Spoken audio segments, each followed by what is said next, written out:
Quando a gente fala de castelos assombrados, nem precisa de uma introdução muito grande ou muito caprichada, né? Todo mundo gosta. Então fica aí. Essa noite vamos ter mais um top 5 de castelos assombrados, mas fica até o final, porque tem castelo na Alemanha, na Dinamarca, no Japão, na Escócia, e o top 1 é maravilhoso, porque além de estar na Inglaterra, é assombrado por um bobo da corte. Mas antes que você se esqueça, deixa aí o like pra gente.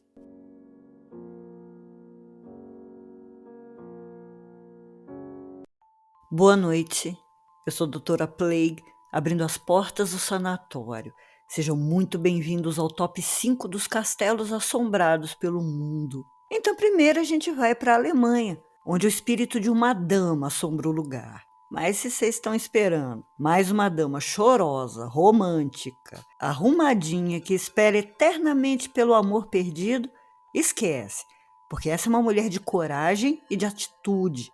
O castelo Burg Eltz está nas colinas, datado do ano de 1157. Era antes um solar, uma casa luxuosa, mas simples em comparação a um castelo. Com o passar do tempo, o lugar foi crescendo, todo o castelo foi se formando em volta do solar, sendo construído aos poucos para membros de uma mesma família nobre. Era mais ou menos como um puxadinho chique para que a família não se separasse à medida que os filhos e netos fossem se casando. E ainda hoje pertence à mesma família durante 33 gerações. E os trabalhadores e servos viviam em uma vila logo abaixo. A localização escolhida não foi só pela beleza do lugar, era também uma estratégia, já que estava em uma rota comercial romana, entre fazendas produtoras e mercados. E, claro, também tinha sua fortaleza. Isso garantiu que seja o único castelo intacto na área, já que todos os outros foram destruídos por batalhas ao longo dos anos. Mas podemos dizer que esse também não foi por pouco. A família Eltz, dona do castelo, se envolveu em uma batalha contra o arcebispo, que queria de qualquer jeito enfiar a igreja no castelo, isso através de seus cavaleiros. Foi uma batalha sangrenta, pesada, durou mais de 2 anos, e o arcebispo estava tão confiante em sua vitória que até construiu um castelo ali perto para ele. Mas esse nem chegou a ser concluído. Foi derrubado durante a batalha e hoje são só ruínas. Claro que ele perdeu quando seus cavaleiros desistiram de lutar por ele e pela igreja. Deram um tchau, querido, e foram lá viver suas vidas. Com o passar do tempo, a família Eltz foi ficando cada vez mais forte e estabelecida. Hoje, o Burg Eltz é aberto à visitação, mas não só sua história de batalhas e glórias, sua belíssima sala do tesouro cheia de joias e pedras preciosas, suas armas históricas que atraem para lá tantos turistas. São os fantasmas mesmo. Há muitos relatos de sussurros, de vozes, passos, orbes e sombras percorrendo o castelo. São muitos os fenômenos e exatamente por isso são poucos os quartos abertos para os visitantes. Há lugares que nem os funcionários gostam de ir. Os espíritos são em sua maioria travessos e esses vagam livremente por todo canto, mas também tem os perigosos e raivosos, certamente cavaleiros mortos nas batalhas que não conseguiram sair de lá. Visitantes e funcionários disseram ouvir risadas e passinhos de crianças, mas não sabem dizer de onde seriam essas crianças e o que estariam fazendo lá. Um dos fantasmas mais conhecidos é dessa mulher de atitude que eu falei antes. É a Condessa Agnes. Agnes Eltz era filha do 15º Conde de Eltz e foi a única filha em meio ao monte de irmãos. Resultado disso é que suas brincadeiras preferidas eram com espadas e machados. Amava treinar com os irmãos e sua aspiração para o futuro não era um casamento, e sim uma grande conquista em batalha. Mas, como sempre, ela seria obrigada a seguir o protocolo e foi prometida a um cavaleiro assim que completou seus 15 anos. E então passou a ter que encontrá-lo várias vezes para que se conhecessem, mas já desde o começo não gostou dele. Era chato, grudento, meloso e falava demais. Começou então a ignorá-lo, deixar bem claro que não queria ficar com ele. Todo mundo já tinha percebido isso, inclusive o próprio, e até um baile foi promovido no castelo para que talvez mudassem a maneira de pensar da moça. Foi nesse baile que o cavaleiro fez a burrada definitiva. Ele puxou Agnes para a pista de dança e a beijou. Pra quê? A menina ficou tão doida de ódio que deu um tapa na cara dele. Aliás, foi uma sonora raquetada na fuça, na frente de toda a corte.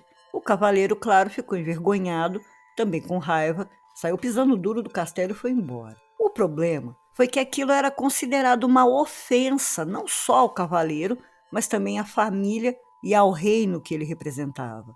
Ou seja, ia ter vingança. Os Eltes sabiam disso e por isso mesmo dobraram o número de guardas e aumentaram a vigilância, sempre à espera de uma retaliação. Mas por quase um ano nada aconteceu, tudo ficou tranquilo. Eles deduziram então que o cavaleiro tinha relevado e que estava tudo bem. E relaxaram a vigilância e até saíram para uma viagem de 3 dias. Apenas Agnes e alguns membros da família ficaram no castelo. Mas era exatamente isso que o cavaleiro estava esperando, porque naquela mesma noite, ele e sua tropa invadiram o Burg Eltz, mataram os guardas e foram acabando com todos os que estavam no caminho.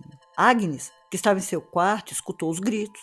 Imediatamente pegou seu elmo, a couraça e o machado, caiu para dentro. O cavaleiro rejeitado viu que tinha outro cavaleiro que estava derrubando todo mundo com o machado e quis acabar com ele pessoalmente. Preparou o arco, mirou a flecha e atirou. Pelo menos para atirar parecia que ele era bom, porque a flecha penetrou na couraça e foi fatal. Quando se aproximou do corpo e tirou o elmo, o cavaleiro viu que era a Agnes. Dizem que ele nunca se perdoou e, inclusive, continua a vagar em volta do castelo. Ele não consegue entrar, por isso seu espírito é visto somente do lado de fora e às vezes nos portões de entrada. Quem o viu disse que está derrotado e parece implorar o perdão de Agnes. E ela também continua no castelo. A sala mais visitada e mais procurada é também a mais assombrada. O quarto dela. Lá ainda estão todas as suas coisas, inclusive o elmo, a armadura e o machado com as quais morreu. Agnes já foi vista sentada na cama, olhando pela janela. As pessoas ouvem sons de machado batendo em algo e às vezes a voz de uma garota. Ela também fica pelo corredor, andando de um lado para o outro. E em algumas manhãs a equipe de funcionários encontra as luzes todas acesas e as portas trancadas, mesmo tendo certeza de que não fizeram aquilo. Eles acreditam que Agnes ainda esteja protegendo o castelo, ou até mesmo evitando a entrada do cavaleiro que a matou. Na Dinamarca, há também um castelo tomado pelo espírito inquieto de uma mulher. O castelo Voegard, ou Voegard Slot, data de 1481 e mudou de donos por várias vezes, tanto por batalhas quanto por concessões. No ano de 1578, Inger Boldskill passou a ser a proprietária quando recebeu o status de unidade judiciária local.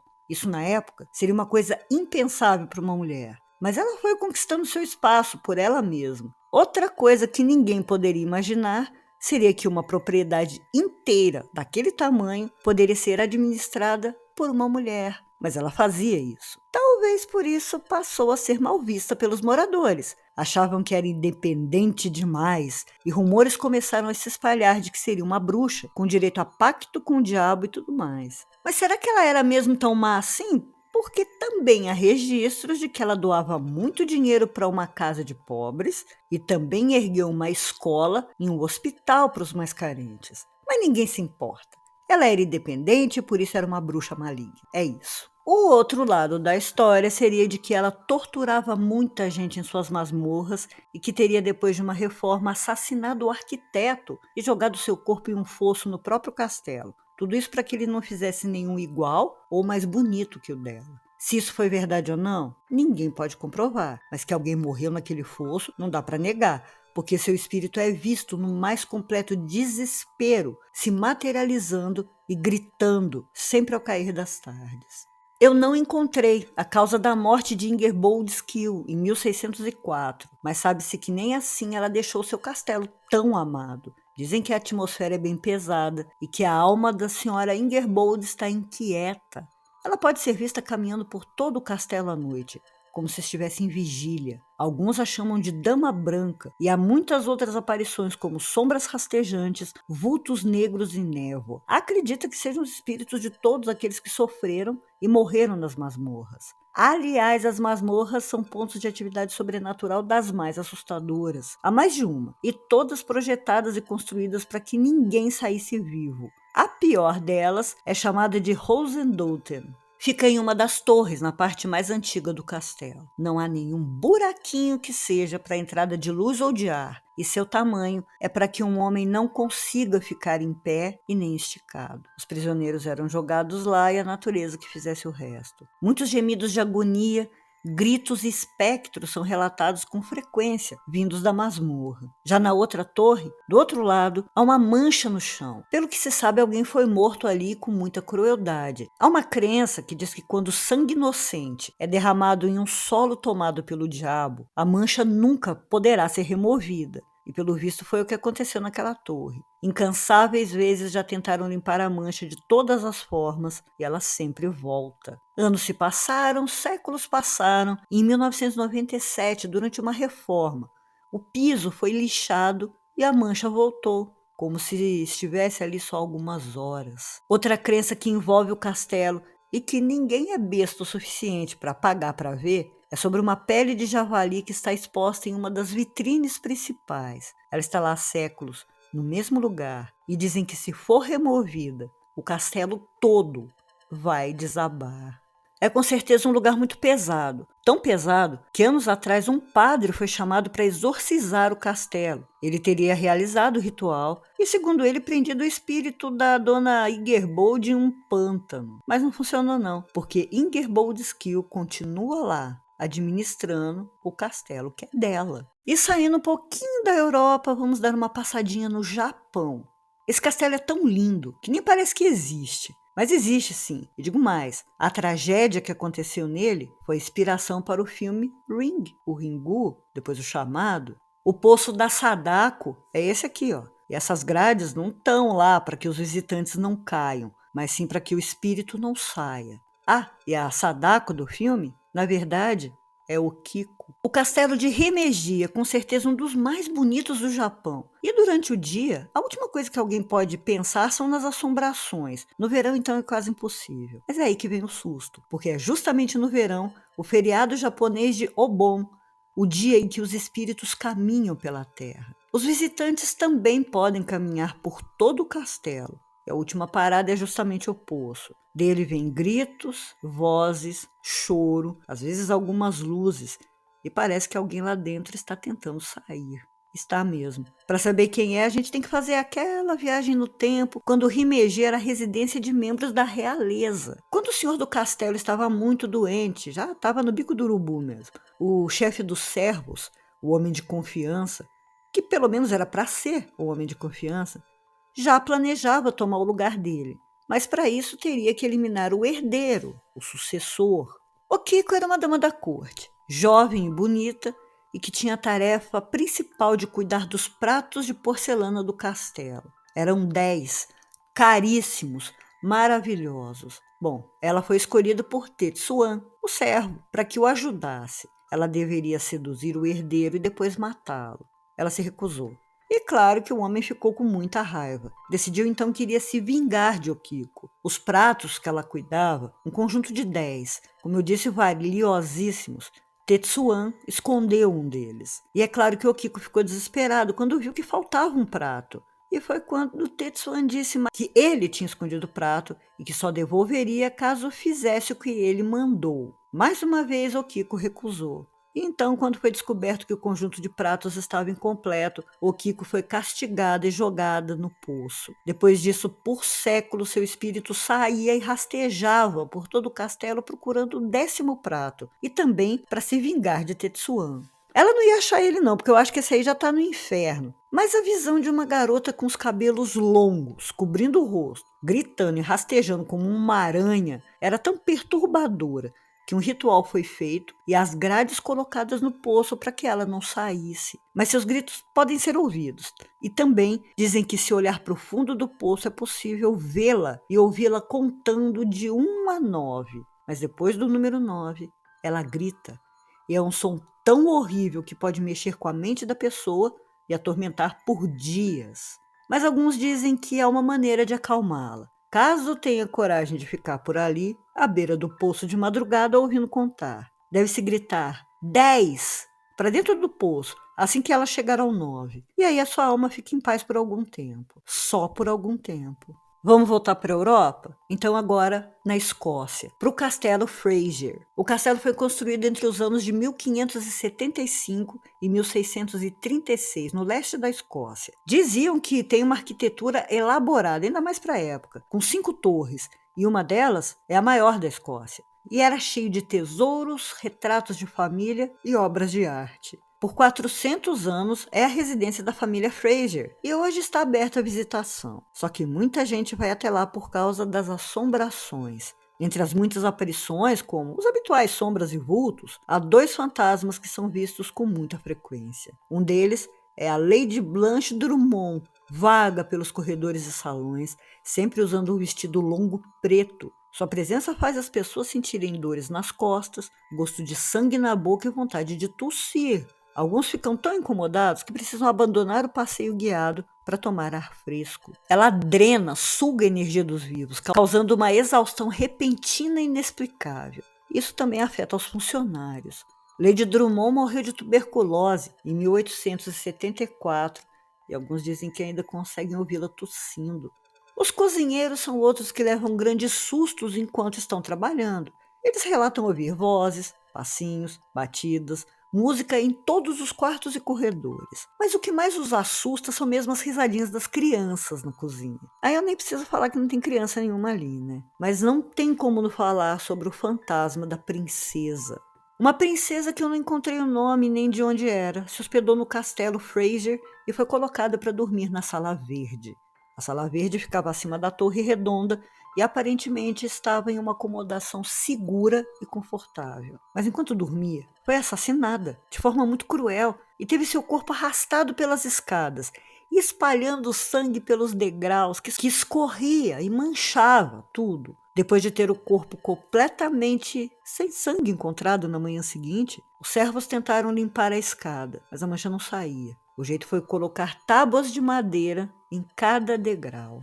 Nunca se soube o motivo do crime, muito menos o nome do assassino. E talvez seja por isso que o espírito da princesa vague por todo o castelo, e principalmente na Sala Verde. Dizem que ela tenta dizer o nome de quem a matou.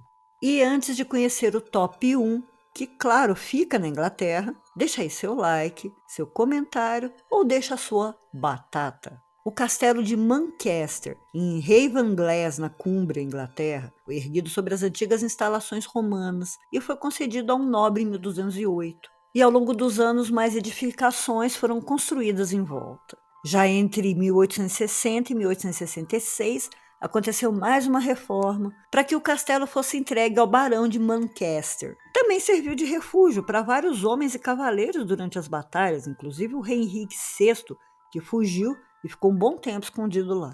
O lugar é cheio de lindos jardins e hoje é possível visitar os quartos, salões e até passar uma noite lá depois de um passeio guiado para conhecer toda a história. Mas nada supera a história que está no chamado Outro Lado do Véu. E como tem história! O castelo é cheio de espíritos, fantasmas e assombrações. Entre vários avistamentos e experiências está o conhecido fantasma que chamam de Muncaster Bogle. Esse espírito já foi visto por funcionários, visitantes e até moradores próximos. Ela vaga pelos jardins, pelas estradas próximas e às vezes segue os homens que passam. Traz com ela uma sensação de tristeza e parece estar procurando alguma coisa ou alguém. É o espírito de Mary Bragg, a governanta de uma mansão próxima, do início do século XIX.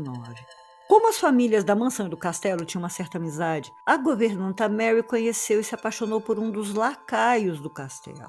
E eles passaram a se encontrar. O problema era que uma coleguinha dele, uma criada, também queria o bofe e não ficou nem um pouco conformada em ter sido trocada. Então, certa noite, Mary estava seguindo para mais um encontro com o lacaio entre as trilhas da floresta, quando foi abordada por 2 homens. Eles disseram que foram mandados lá pelo lacaio, porque estava muito doente e precisava da ajuda dela. Muito preocupada, a bobinha acreditou e foi junto com eles. Ao invés de levá-la até o amado, os homens a levaram para a beira da estrada, onde a espancaram e a mataram. Seu corpo foi encontrado 2 dias depois, boiando no rio próximo, e estava em um estado tão ruim por ter sido comido pelas enguias que nunca se soube a causa da morte.